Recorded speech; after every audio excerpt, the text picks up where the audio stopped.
Buenas tardes, soy el pastor Alejandro Varela y desde La Paz, Baja California Sur quiero invitarle para que esta semana, la llamada Semana Santa, podamos reflexionar cada día en una de esas 7 frases que Jesús dijo estando en la cruz del Calvario, justo antes de morir.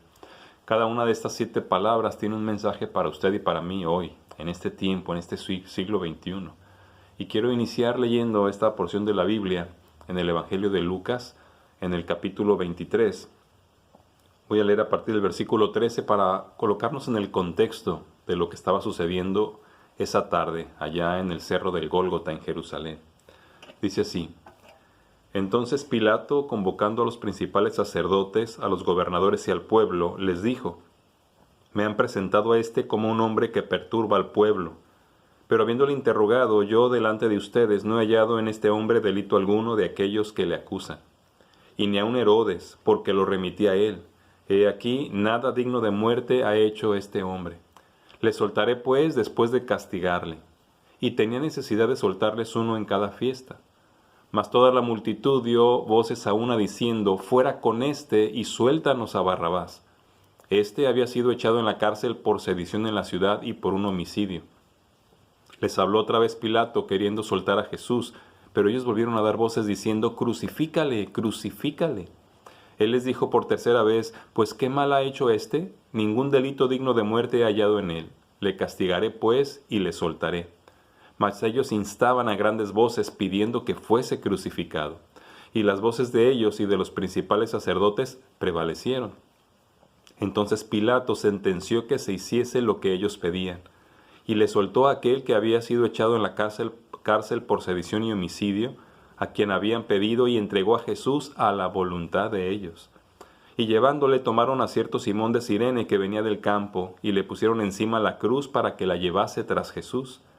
Y le seguía gran multitud del pueblo y de mujeres que lloraban y hacían lamentación por él. Pero Jesús, vuelto hacia ellas, les dijo: Hijas de Jerusalén, no lloren por mí, sino lloren por ustedes mismas y por sus hijos. Porque he aquí vendrán días en que dirán: Bienaventuradas las estériles y los vientres que no concibieron y los pechos que no criaron. Entonces comenzarán a decir a los montes: Caigan sobre nosotros, y a los collados: Cúbrannos. Porque si en el árbol verde hacen estas cosas, en el seco, ¿qué no se hará? Llevaban también con él a otros 2 que eran malhechores para ser muertos. Y cuando llegaron al lugar llamado de la Calavera, le crucificaron allí, y a los malhechores uno a la derecha y otro a la izquierda. Y Jesús decía: Padre, perdónalos, porque no saben lo que hacen. Y repartieron entre sí sus vestidos, echando suertes. ¿Se ha preguntado usted por qué murió Jesucristo? ¿No había otra manera de ayudarnos a los seres humanos a ser liberados de esta esclavitud de pecado en la que hoy vivimos y de la condenación eterna a la que estamos destinados?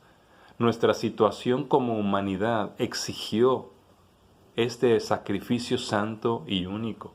Fue la condición condenada de la humanidad. Cristo tuvo que morir. ¿Por qué? Por usted y por mí. No había otra forma. Tuvo que morir para poder darle a toda la humanidad la oportunidad de salvarse. No había otra manera. Usted y yo necesitamos entender lo que merecemos como seres humanos por no tomar en cuenta a Dios, por rechazar sus propósitos, sus planes para nosotros, por buscar satisfacer nuestras propias pasiones y nuestros propios anhelos. Esa es la consecuencia. En la cruz, cuando Jesús fue crucificado, después del sufrimiento que vivió toda esa noche, siendo juzgado injustamente, siendo escupido, azotado, maltratado, luego tuvo que sufrir el atravesar sus manos y sus pies esos tremendos clavos para ser levantado después en esa cruz. Y ya llevaba ahí 6 sufriendo en medio de esos otros 2 malhechores. Y viendo entonces el clímax de su tortura que había iniciado desde la noche anterior. Jesús explicó al ser humano las razones por las que tuvo que morir. Su muerte era lo único para satisfacer las necesidades que usted y yo y la humanidad tenemos y que nada podía sufrir. Por eso fue que Jesús tuvo que morir. Yo me he seguido preguntando continuamente, ¿Yo valí la pena? Él murió por mí. ¿Valí la pena? ¿He hecho algo que valga la pena todo lo que Jesús sufrió para que yo pudiera hoy disfrutar de libertad y salvación? Jesús no solo había sufrido esa noche en que fue apresado y traicionado, llevaba ya mucho tiempo de un lugar a otro en ese juicio injusto. Había sido escupido, había sido torturado.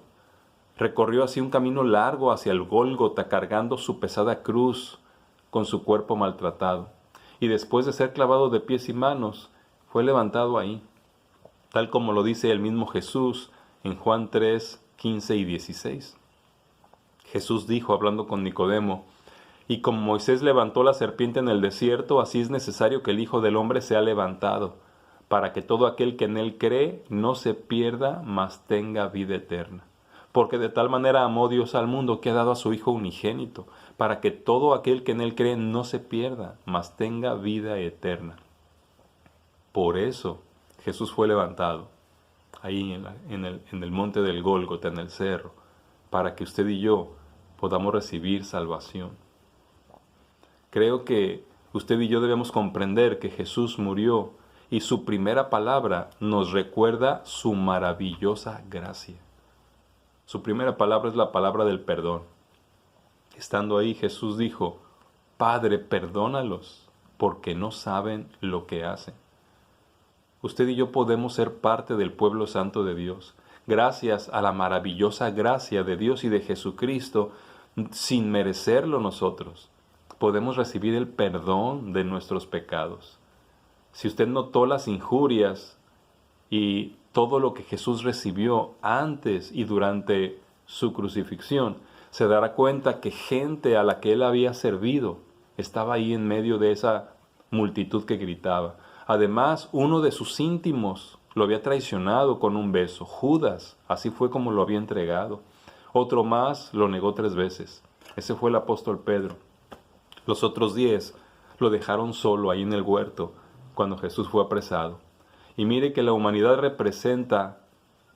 está representada en ese grupo de soldados, en ese grupo de personas que lo azotamos, lo abofeteamos, le escupimos, lo golpeamos. Somos nosotros, porque es nuestro pecado la razón de todo ese sufrimiento. Y ahí en la cruz, herido, molido en su carne, débil, Él nos mira como miró a esa multitud y exclamó, Padre, perdónalos, porque no saben lo que hacen. Desde ese momento Jesús estaba extendiendo su perdón. Él lo estaba extendiendo a la humanidad. Y fue por gracia, porque no había nada en esa humanidad, ni en la que hoy existimos, que merezca que seamos perdonados. Pero fue por gracia. Por eso dice ahí en Romanos 5:8, mas Dios muestra su amor para con nosotros en que siendo aún pecadores, Cristo murió por nosotros. Es solo por amor. Nos está perdonando por amor. Antes de que nos arrepintamos, siendo aún pecadores, Cristo vino a pagar por los pecados. Es decir, nos estaba comprando con su sangre preciosa para ser suyos, para ser perdonados y para ser parte de su familia, parte de su pueblo. Así que yo le pregunto si usted ya recibió esa maravillosa gracia y ha sido ya perdonado de sus pecados por la obra redentora de Jesús en la cruz. Si usted ya es un creyente, yo le pregunto si así como Él nos perdonó, estamos perdonando nosotros a las personas que nos dañan, a las personas que nos ofenden y que no merecen ser perdonadas. Piense de nuevo en esa palabra. Padre, perdónalos porque no saben lo que hacen. Jesús estaba ahí, crucificado entre 2 ladrones y una multitud. Esos 2 ladrones, uno se arrepintió y el otro no. Y están representando también a toda la humanidad, los buenos y los malos. Todos estamos representados en ese momento de la muerte de Jesús. Entonces, ¿por qué murió Jesús? Porque usted y yo necesitamos perdón. Porque la humanidad necesita perdón. No había otra forma de perdonar al ser humano. En Romanos 3 y en el Salmo 14 se nos dice que todos los seres humanos se desviaron, aún se han corrompido. No hay quien haga lo bueno, no hay ni siquiera uno. Eso lo dice el Señor. Y también dice en Romanos 3:23, por cuanto todos pecaron y están destituidos de la gloria de Dios. No podemos permanecer esclavos del pecado. Necesitamos ser liberados. Y entonces usted y yo necesitábamos ser perdonados para eso. pero no hay capacidad humana para arrepentirnos de tal forma que Dios pueda perdonarnos. Por eso tuvo que venir Jesús. Hoy, si usted no ha creído en Jesús, usted sigue condenado, esclavo, sigue detenido o detenida. Y Él no puede dejar de amarnos. Aunque estemos rechazándolo hasta este momento, Él sigue amándonos. Lo que necesitamos usted y yo es que se borren nuestros pecados. Solo su muerte satisface esa necesidad. Por eso yo quiero invitarle, considere hoy esa primera palabra: Padre, perdónalos porque no saben lo que hacen. Usted ya ha depositado su fe en Jesús. Usted ya ha sido perdonado. Quiero leerle lo que dice la Biblia también ahí en 1 de Pedro 2, del 21 al 25. Dice: pues para esto fueron llamados, porque también Cristo padeció por nosotros, dejándonos ejemplo para que sigamos sus pisadas, el cual no hizo pecado, ni se halló engaño en su boca, quien cuando le maldecían no respondía con maldición, cuando padecía no amenazaba, sino encomendaba la causa al que juzga justamente, quien llevó él mismo nuestros pecados en su cuerpo sobre el madero, para que nosotros, ustedes, estando muertos a los pecados, vivamos a la justicia, y por cuya herida fueron sanados, porque ustedes eran como ovejas descarriadas, pero ahora han vuelto al pastor y obispo de sus almas. Ese es nuestro Jesús. ¿Por qué murió? Por usted y por mí, para que nuestros pecados fueran perdonados. Solo necesita creer esto, recibirlo en su corazón. Tome ese paso y recuerde esta primera palabra: Padre, perdónalos porque no saben lo que hacen. Espero mañana y espero que podamos continuar explorando este recorrido en la cruz de las últimas 7 palabras de nuestro Señor Jesucristo. Dios le bendiga.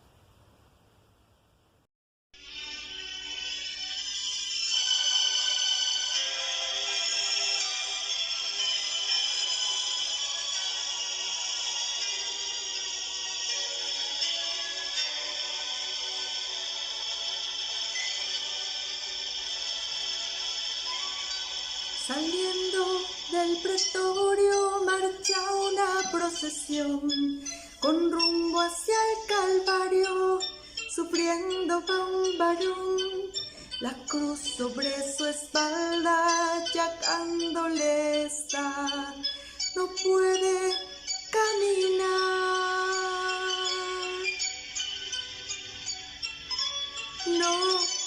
no puede dar un paso y cae por el camino, recibe un latigazo sobre su cuerpo herido, no puede avanzar, se escucha solo un grito: levántate, maldito.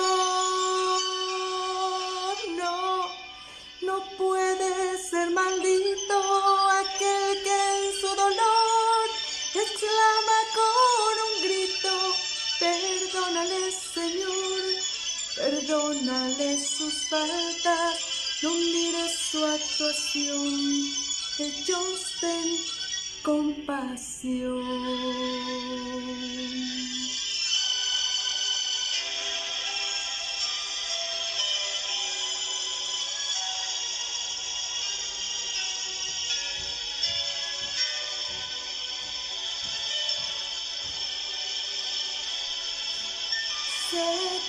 Sed tengo de un amigo, sed tengo de amor, sed tengo que un humano tenga compasión, que acepte esta sangre que derramando estoy por su salvación.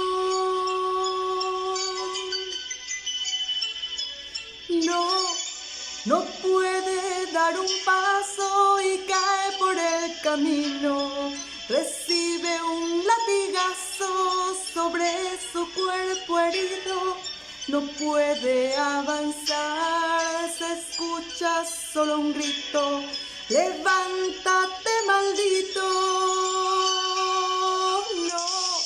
No puede ser maldito aquel que en su dolor exclama con un grito: perdónale, Señor, perdónale sus faltas, no mires su actuación, de Dios ten compasión. No, no puede ser maldito.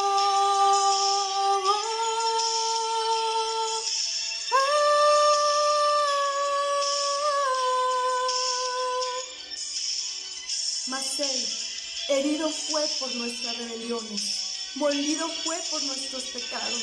El castigo de nuestra paz fue sobre él, y por su llaga hemos sido sanados.